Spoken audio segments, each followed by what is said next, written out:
అందరికీ praise lord. ఈ ఆదివారం మనకు ఆశీర్వాదకరంగా మారాలి అంటే మనం ఇలా ఉండాలి. శనివారం రాత్రి మన హృదయాలను పరిశీలన చేసుకొని దేవునికి వ్యతిరేకమైన పాపం ఏమైనా ఉంటే క్షమాపణ పొంది విడిచిపెట్టాలి.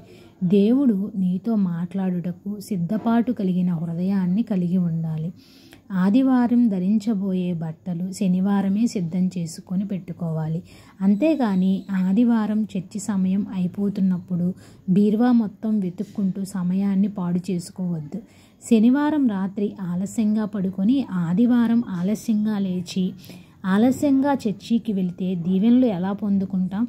కనుక ఆదివారం తప్పనిసరిగా వేకువజామునే లేవాలి. పిల్లలకు కూడా ప్రొద్దున్నే లెగవడం అలవాటు చేయాలి. బట్టలు ఉతకడం, ఇస్త్రీ చేయడం, ఇల్లు శుభ్రం చేసుకోవడం ఆదివారం సమయం కాదు.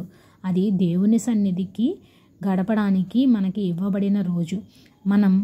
మనకు తెలిసిన వాళ్ళకి, దేవునికి దూరంగా ఉన్న వారికి ఎవరైనా ఉంటే అటువంటి వారిని దర్శించి దేవుడి గురించి చెప్పాలనే తీర్మానాన్ని ఈ ఆదివారం మనం చేసుకోవాలి.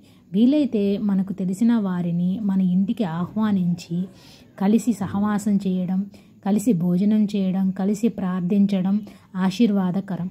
వీలుంటే ఆరాధన అయిన తరువాత హాస్పిటల్లో ఉన్న వారిని దర్శించి వారికి దేవుడి గురించి తెలియజేయడం మేలుకరం. ఆదివారం ప్రభువు దినమని గ్రహించి భయభక్తులు కలిగి ఉండి మిగిలిన వారమునకు మనల్ని సిద్ధపరుచుకొనుట మంచిది. ఆమెన్. మీరు నమ్మితే ఆమెన్ అని టైప్ చేయండి.